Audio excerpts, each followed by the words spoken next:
dalam suatu pikiran atau aksi terkait dengan identitas Anda, makin sulit mengubahnya. Bisa terasa nyaman ketika mempercayai keyakinan dalam kultur Anda, atau melakukan sesuatu yang mempertahankan citra diri Anda. Bahkan seandainya itu salah, penghalang terbesar perubahan positif di tataran manapun, individu, tim, atau masyarakat adalah mengidentifikasi konflik. Kebiasaan-kebiasaan baik bisa terasa masuk akal, tapi kalau bertentangan dengan identitas Anda akan gagal menerapkannya menjadi aksi. Pada suatu hari Anda mungkin Iya, duluan ya. Bagaimanapun dalam jangka panjang, alasan utama Anda gagal mempertahankan suatu kebiasaan adalah citra diri yang menjadi penghalang. Itu sebabnya Anda tidak dapat terlalu terkait pada suatu versi identitas. Kemajuan menuntut pembelajaran ulang, menjadi versi diri yang lebih baik, menuntut Anda terus-menerus mengedit keyakinan-keyakinan Anda dan meningkatkan serta memperluas identitas Anda. Ada dulu dah, mau mandi.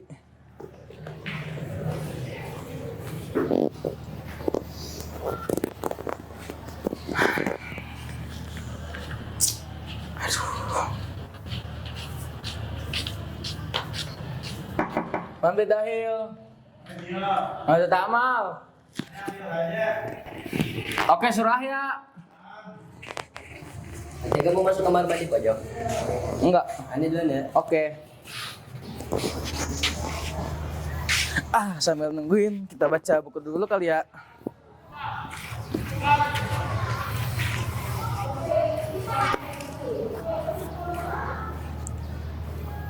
Ini mengantar kita ke suatu pertanyaan penting. Jika keyakinan dan pandangan Anda tentang dunia memainkan peran yang sangat penting dalam perilaku Anda, dari mana sesungguhnya asal, bagaimana tepatnya identitas Anda terbentuk, dan bagaimana Anda dapat menekankan aspek-aspek baru identitas Anda yang berguna bagi Anda dan teman-teman. Ente ngapain di sini? Emangnya kamar mandi penuh?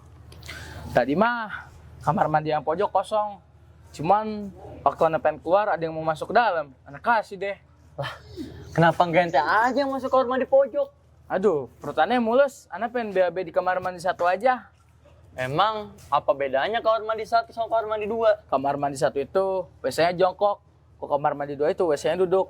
Aneh, nggak terlalu nyaman kalau BAB di WC duduk. Duh, gini nih, orang yang nggak siap jadi orang kaya. Hah?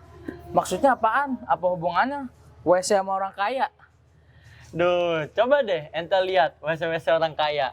Atau enggak WC-WC yang ada di mall. Mereka makanya toilet duduk, bukan toilet jongkok. Ya, itu mah bukan standar orang kaya kali. Itu mah kebiasaan orang luar negeri aja. Jadi kita pada ikut-ikutan deh. Aduh, gini nih yang bikin negara kita nggak maju-maju. Lah, apa hubungannya? Masa tadi orang kaya, sekarang negara nggak bisa maju? Coba nih, ente lihat negara-negara maju di luar sana. Budaya mereka tuh makanya toilet duduk, bukan toilet jongkok. Ya, itu memang kebiasaan mereka aja kali pada pakai toilet duduk. Habis itu kita ikut-ikutan. Aduh, Muhat. Kalau negara kita mau maju, kita tuh harus ikutin budaya-budaya negara maju. Kalau misalkan pakai toilet duduk, berarti kita harus pakai toilet duduk, bukan toilet jongkok. Yaudah, kalau begitu ya, mulai besok jatah makan ente buat Ane aja. Loh, kok jadi buat ente? Soalnya kan orang Eropa nggak ada yang makan nasi. Makanya buah-buahan, sayur-sayuran, spaghetti, pizza, roti. Jadi mulai besok ente gak usah makan nasi. Ya nggak bisa gitu atuh. Anak kan ngikutin budaya luarnya nyicil-nyicil. Dimulai dari toilet duduk aja dulu. Yang lainnya bisa nyusul lah.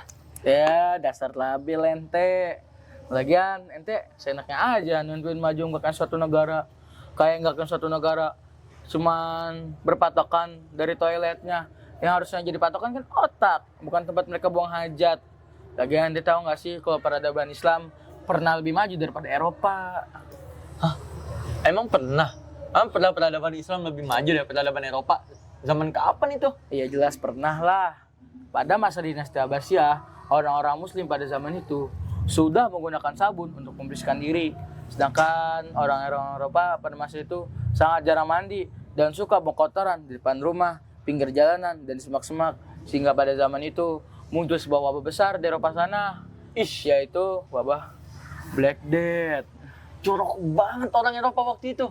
Anak kirain orang pondok doang yang jarang mandi. Ternyata orang Eropa juga waktu itu. Ya, jadi masih nentuin maju dengan suatu negara berdasarkan toiletnya. Ya, tapi tetap aja lah. Enakan toilet duduk kemana-mana. Padahal tuh ya toilet jongkok tuh lebih sehat tau daripada toilet duduk. Emang iya? Menurut penelitian dan menurut para profesor, orang yang buang air besar sambil jongkok itu, yang pertama, ngadennya nggak terlalu keras. Yang kedua, menjauhkan dari penyakit washer dan ambeien. Yang ketiga, toilet jongkok juga membuat kita tidak langsung bersentuhan dengan klosetnya, yang pastinya banyak kumannya. Ya, tapi tetap aja lah. Enakan toilet duduk kemana-mana. Soalnya nih ya, kalau di toilet duduk kita bisa nyantai, bisa lama-lama. Terus kalau misalkan bangun dari kloset, kaki kita kagak kesemutan. Ini ente ya, pasti ente kalau di rumah suka bawa HP masuk kamar mandi. Iyalah, daripada bengong gak jelas, gabut mending bawa HP. Ya dasar Nabi tuh ngelarang kita buat berlama-lama dalam kamar mandi. Apalagi kamar mandi itu kan tempatnya setan. Nanti setan ngebisikin ente ya enggak. Apalagi ente bawa HP masuk kamar mandinya. Ya juga sih, tapi mau gimana lagi, Han? Aduh. Aduh, lagi pada ngomongin apa nih? Asik banget kayaknya dari tadi. Ini si Reno bilang WC duduk itu lebih baik daripada WC jongkok. Dan WC duduk itu simbol negara maju dan bermental kaya. Walah, dari tadi cuma ngebahas toilet. Anak kira ngebahas apaan? PI, ini tuh bukan sekedar pembahasan receh. Ini tuh pembahasan filosofis. Soalnya nih ya, Pei, toilet itu bisa mencerminkan kepribadian pemiliknya, Pei. Lah, apa hubungannya toilet sama pribadi dan pemiliknya? Dan di mana filosofi tentang kamar mandinya? Nih ya, Pei, anak kasih tahu nih ya, Pei. Kalau toilet seseorang itu bersih, maka dapat dipastikan bahwa orang itu bersih dan cinta kebersihan. Tapi kalau toiletnya kotor, maka dapat dipastikan, Pei, bahwa pemiliknya itu jorok dan gak cinta kebersihan.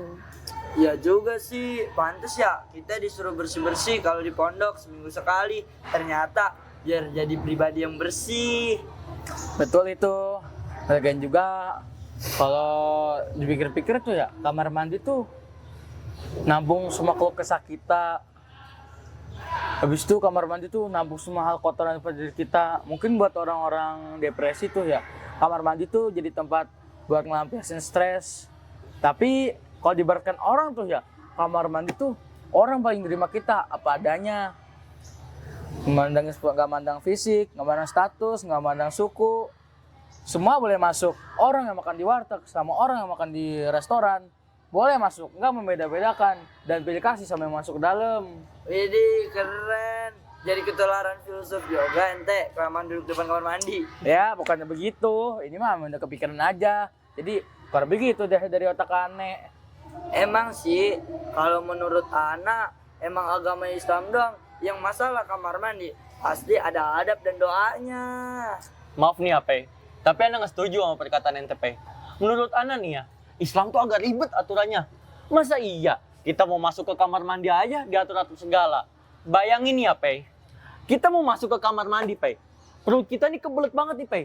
Pas kita mau masuk pakai kaki kanan, harus pakai kaki kiri. Mau masuk kamar mandi, harus baca doa dulu. Kan ribet banget aturannya, Pei.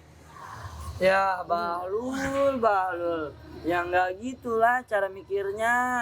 Justru Islam itu agama yang baik.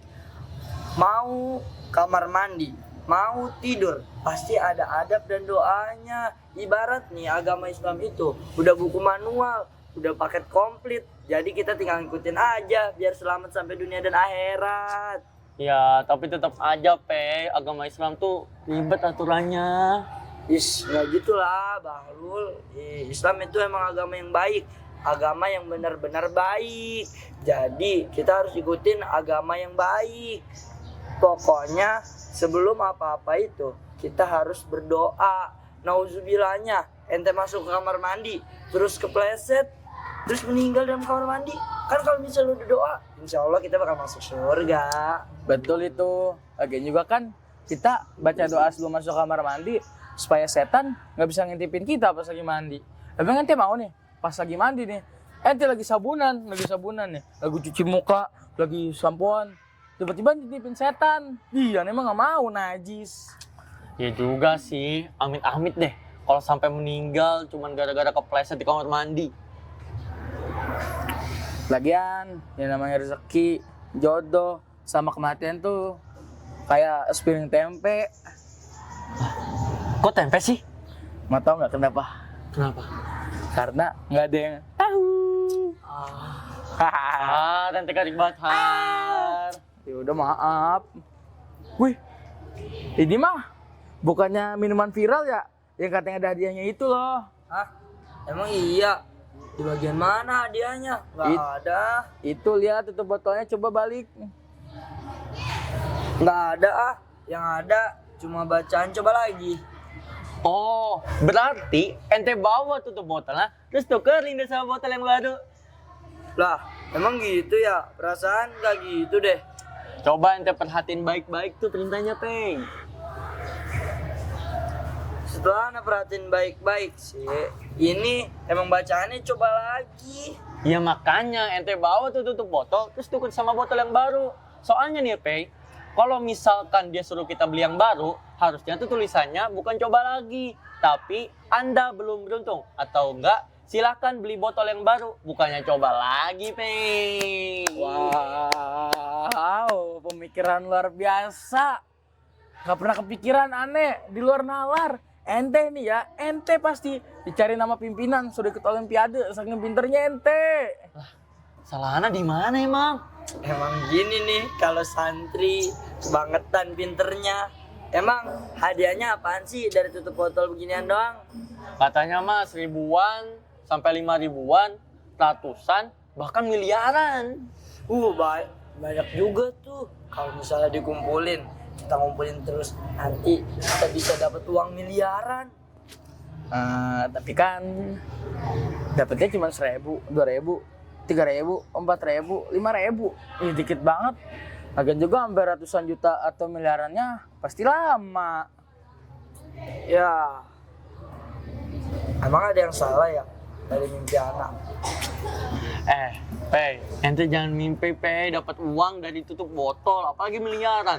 Udah mana sholat sunnah jarang, puasa males-malesan, mimpi dapat uang miliaran dari tutup botol. Ya jelas salah lah ente mah. Lagian juga kalau misalkan dapat hadiah dari tutup botol ginian doang, mau dipakai apa hadiahnya? Buat apa ya? Masalahnya nih ya, anak megang uang miliaran aja belum pernah. Pernah anak megang uang paling besar itu 1 juta. Itu juga pas mau bayaran, rasanya itu gemeteran, takut hilang aja. Aduh, Pei, gimana ente mau megang uang miliaran? Mimpi megang uang miliaran aja belum pernah, terus megang uang 1 juta udah gemeteran. Tapi nih ya, Pei, seandainya Anda dapat uang 1 miliar, Pei, yang pertama kali Anda lakukan itu adalah Anda bakal ngasih ke orang tua Anda. Sekitar 5 juta lah. Astagfirullahalazim. Punya uang 1 miliar, ngasih ke orang tua cuma 5 juta. Astagfirullahalazim, dikit banget. Gak apa-apa lah, yang penting kan kita ngasih ke orang tua dulu. Lagian orang tua Anda nggak tahu kalau Anda ngasihnya uang dapat uang 1 M. Nih, ente dapat uang 1 miliar. Terus ente kasih orang tua ente cuma 5 juta. Nah, kan sisanya masih banyak. Terus sisanya bakal ente buat apa? Sisanya nih ya, Pei, Ana bakal investasi buat masa depan Ana. Ana bakal bikin kontrakan yang besar, yang luas. Terus masa depan Ana terjamin deh sama kontrakan-kontrakan Ana. Nah, kalau aneh, misalnya aneh dapat uang 1 miliar, Ana juga bingung buat apa uangnya. Buat apa ya? Nah, Ana bakalan buat parkiran di depan kontrakan ente. Lah, kok jadi parkiran? Terus kenapa depan kontrakan Ana? Emangnya nggak ada lahan yang lain? Ya nggak apa-apa sih, kan kita dapat uangnya bareng-bareng. Jadi usahanya juga harus bareng-bareng, jangan jauh-jauh. Nanti duitnya cepet habis. Kalau ente Han, kalau punya uang 1 M, ente mau beli apa? Uang 1 M ya? uang 1M tuh pasti banyak banget kan ya uang 1M. Kalau dipikir-pikir tuh ya, uang 1M tuh bakal apaan ya kira-kira? Deh, buat siapa sih nih? Konyol banget, sakit banget lagi, duh. Punya ente ini? Enggak ada afan-afanan. Konyol amat ente. Udah Har. Dia cuma anak kecil, ngapain sih balas? Nah, sakit perut ana bagian sininya. Yalah. Wah, cuma anak kecil, udah. Kasih aja bolanya, kasihan tuh. Bukannya begitu, kita juga harus ngajarin adab ke anak kecil juga. Loh, Cil, bolanya mana? Kok nggak ada? Abangnya sama kakak itu katanya dia mau bantuin. Ada aja ente. Enggak lah. Nah, ente bolanya. Apa nih Anda nggak sengaja? Iya. Asal Afwan. Keren ya? Iya. Muhar. Ente giliran depan anak kecil aja koar-koar. Giliran depan ala senior, langsung jiut mentalnya. Aduh. Emang nih, si Muar gambaran orang Indonesia banget. Mah maksudnya gambaran orang Indonesia banget apa? Iya tahu, karena orangnya patriot abis kan, cinta negara. Iya, kalau di belakang aja koar-koar. Tapi jalan disamperin, jalan di depannya menciut. Cemen ente. Bukannya gitu, kita mah berani-berani aja. Cuman kan, kita mah damai-damai aja di pondok, nggak boleh gini. Nggak boleh di pondok mah. Lagian, gara-gara kena bola tadi, anak jadi bingung tadi mau ngomong apa ya? Kita tuh lagi ngebahas kalau misalkan kita dapat uang 1M, kita bakal dapat apa? Terus sekarang tuh lagi bagian ente mau beli apa kalau dapat uang 1M? Oh iya, Anan ya, kalau misalkan dapat uang 1M, Ana daftar haji sekeluarga. Habis itu sisanya Ana investasiin biar kayak Timothy Ronald. Ih, kerenan. Ya, dah jalan bos. Aduh belum mandi lagi. Mandi dulu.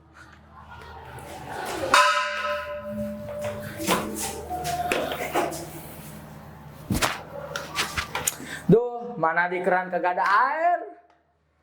Di bak cuma dikit doang airnya. Mana perut Ana mulus lagi. Aduh, gara-gara kalian sih ngajakin ngobrol, jadinya kita nggak mandi kan.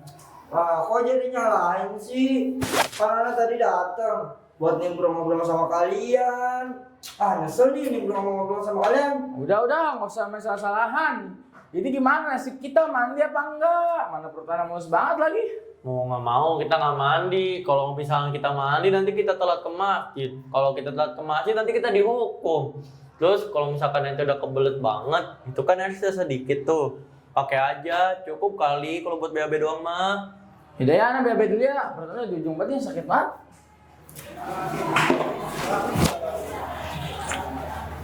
BTW, selamat ya udah jadi orang Eropa. Aduh.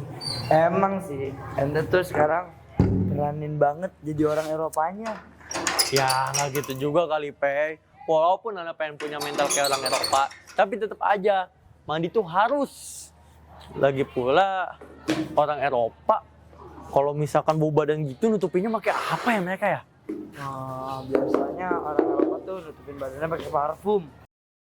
Oh iya, pakai parfum. Berapa banyak ya mereka pakai parfum ya? By the way, ente punya parfum kan? Nanti Ana minta ya. Ada, nanti di kamar aja, tapi jangan maksudnya ada mau di masih lama.